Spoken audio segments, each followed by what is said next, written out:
Hi, everybody, in SPH3U grade 11 physics. It's Mr. Roy here. It's January 5th, back at school. Excited to jump back in on physics, but we've got another day with bus cancellation, which is a bit rough given we had two right before the break. And I'm feeling the pinch a little bit of time. And so I'm, stuck in a little bit of a quandary. On the one hand, um, some of you can't be here just because of bus cancellations. So I don't want to be doing a bunch of new stuff that will be really difficult for you to catch up on if you're not here going through the instruction and the lesson. At the same time, we are running preciously short on days, and we still got some things we need to get through to make sure you get a fulsome look at physics in this course and are ready for wherever that might take you, whether it's into grade 12 physics or into other areas of your future. And I just want to make sure we get everything done well. Uh, so we're not just going to burn the day. What we're going to do is we're going to use the 75-minute lesson time we'd have today and the bit of time you'd spend on homework. We're going to call that our time where we're going to work on the culminating. So I'm going to take you through some culminating stuff. If you were in class today, you'll have seen this and done this. You don't have to worry about it. But if you were at home today because of the bus cancellation, I'm going to ask you to just follow me along on this journey while I talk about the parts of the culminating we haven't done yet, and you can get started on the kinematics part of that, and the dynamics and energy will follow after. So I'm just going to give Claudia some scritches and put her down so she can rest, and we'll get into what that's going to look like. Here we go. Okay, folks, we're looking here at something that you have already in your binder and is posted on EDSB. This is our culminating, right? So you've already done the data collection, all that stuff. We've tested the basic rocket. You've tried the first prototype, and then you've done your final rocket, and you've collected data for each of those, and we parked that earlier in the year. So let's just kind of go here and scroll through. And we're going to keep going until we get to the line that was on there before. There's this blue line. And these are the parts you were not able to do previously. So this is the parts we're going to start thinking about now, and that is going to have to be done by the end of the semester for our culminating. So you can start working on this right away. Okay. The first part is where we're going to do an analysis of our rocket's motion using what we've learned about kinematics. Again, you couldn't have done this previously. Now you have the knowledge to do it. You'll see this, we're going to call this part F. So in your report, I want you to call this part F, make it really clear what part you're working on here, right? And I want you to list that in your report. So you can see also in brackets here, these are the marks that the different things are worth. So let's just run through the kinematic stuff quickly that you're going to include in this. Oh, and a little reminder, I know you've already started it this way, but same as the Mousetrap car reports, you can do your final report in presentation software like PowerPoint or Canva.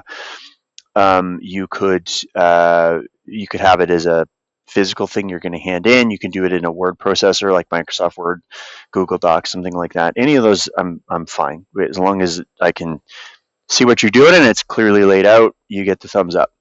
Okay, so let's talk about the kinematic stuff. It says use your slow-mo video, including the stopwatch that's in the video, to capture motion of your frontal rocket over zone A. Let's remind ourselves what we're talking about here. This is our data collection sheet, right? So you have this sheet with all your data. In fact, you have one that has, I thought I had one here here we go. We got one that has all of your basic model, right? Here's our basic model. You filled in the data for your prototype. You filled in the data for your final rocket, including the mass, right? You're going to need all that information. And we've got time in zone A, height of point B, blah, blah, blah. And here's one thing where we kind of like described the different areas just to make it clear. So what we're talking about. Zone A is the part where the rocket is accelerating. There's a force pushing it upwards, and that force is greater than the force of gravity pulling downwards. We know that because it is accelerating upwards. The velocity is increasing in an upwards direction. So we have positive acceleration. Even though there is a downwards force of gravity, that upwards force must be greater than the downwards force of gravity. And that's from the thrust from the rocket. That's what pushing out the water is doing. So that's zone A. Point B is where there's this big puff of air. And that's where the rocket stops accelerating upwards. And after that, there's no longer an upwards force, right? Because there's no propulsion anymore. There's no water left over. So we call that point B. That's where the thrust for the rocket ends. Then we have zone C. Zone C goes all the way up to the top, where we know our final velocity at the top is 0, right? Because it stops there. We also know that the entire time in zone C, it is accelerating downwards, even though it is going upwards. So it's traveling upwards, but it's slowing down. And acceleration is just a change in velocity. So it is traveling upwards, upwards velocity, downwards acceleration. Okay, because it's slowing down instead of speeding up over this entire zone. Think about the forces that are involved here. You're going to be tempted to put a force of thrust when you draw free body diagrams through here. There's no force of thrust there, right? We're just talking gravity. That's it. That's it. Okay. So those are, when we're talking about our zones, that's what those mean. So to capture, insert a still image of the rocket at the top of zone A, right where the water for the thrust runs out. So that would be point B, is right at the top of zone A. Okay. Calculate the average velocity of the rocket over this initial period of acceleration. So for zone A, we need to calculate the average velocity of the rocket. So what do we know? We know it starts at velocity 0. We know it ends up at some velocity. We don't know what. We do know the height because we had a measuring stick in there, right? So we know our displacement. We also had a timer in there, so we know the amount of time. So we've got displacement, we've got time, we've got initial velocity is 0. Can we figure out our average velocity? Now remember, our formula for average velocity is just velocity is displacement over time. So as long as we've got the displacement and the time, we can find the average velocity over that section, okay? So we're going to calculate the average velocity in zone A. Now we say, knowing that the velocity at the moment of launch is 0, use the time in your slow-mo video to find the final velocity at point B. By the way, this is a good point. I mentioned this in class before, but I've discovered that on iPhones in slow-mo video, you can actually just put it in edit mode, and you can actually scroll along in the slow-mo, and you can actually, like, you don't have to look at the timer in the video. You can actually look at the time on the slow-mo, which might be slightly more precise. So just a recommendation that you could now do that if you wanted to. It might give you a little more precision. I'm okay with either, is totally fine.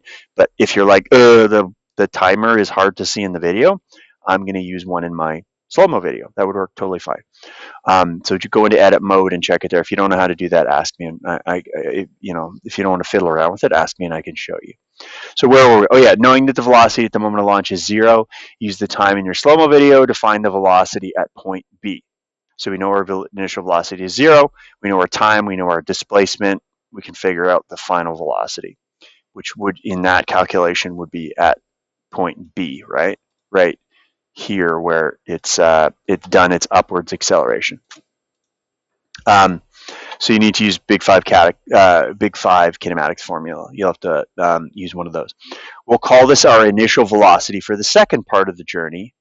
For I got a typo in here. It says zone B. Should be zone C is our second part of the journey, right?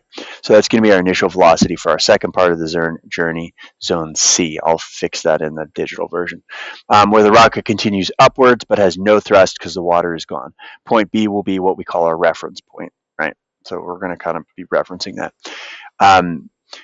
And then you got to comment on experimental errors in your measurements and how accurate you think your velocity value is, right? There's always error in measurements. We can't measure everything perfectly. So your meter stick, can you see it perfectly? Things like that. So comment on the experimental errors in your measurements and how accurate you think it is. I'm not looking for perfect measurements. As long as you acknowledge the limitations of what you're doing, that's the best we can ever do in science. So.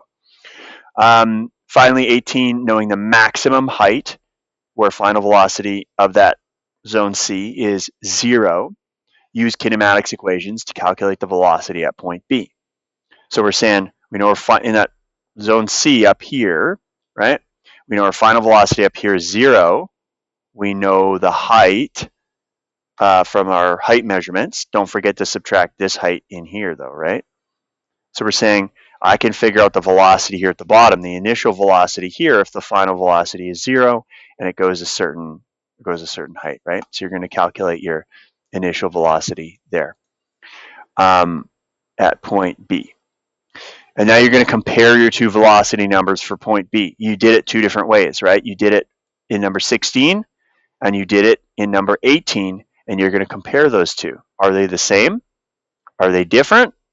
If they're different, why? Would you expect them to be different? Think about the factors that are involved here, the environmental factors, and a big hint is the rocket is moving through air, and our kinematics equations, when we're doing free fall stuff, we don't account for air resistance. So consider that when you're doing this, right? Are they the same? If not, why are the calculations not coming out the same? What real world factors are getting involved there that are making it so they're not the same? Okay, so that's the kinematics part. You can do all of that right now. You're ready to go. Part G and H are dynamics and energy. The dynamic stuff, if you've done that intro to dynamics part that I asked you to do already, you can do all of that. It's just free body diagrams. We're going to review some of that when you're back tomorrow. You'll be, but like if you've done the stuff, you're probably okay with that already. But come talk to me about it, and we'll do a bit more practice with free body diagrams tomorrow. But you should be okay to do part G, the dynamics part as well. You can just sketch stuff by hand if you want. You don't have to use like presentation software to make those. Sketch it by hand on a whiteboard in class. Take a nice picture of it, or draw it neatly on a blank paper.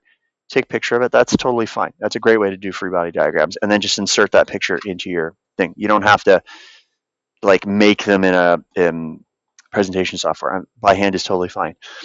Probably better, to be honest, just because you'll have more flexibility with it, and you'll be thinking it through carefully while you're drawing it, and not having to like suffer through picky software. The energy part you don't know how to do yet, but we're gonna make sure that we squeeze in enough energy stuff, even though we've lost some days here, to make sure that you've got everything you need to finish that, and all the energy stuff you need to be ready for what might come next in your physics journey. So we'll take care of that in class, and then you'll be ready to work on that stuff. That won't take too long. The kinetic stuff is the most robust part, purposefully, and then the dynamics and energy parts are relatively quick. Okay, I hope that helps. That's what you should work on today. I would recommend just work on the kinematics part.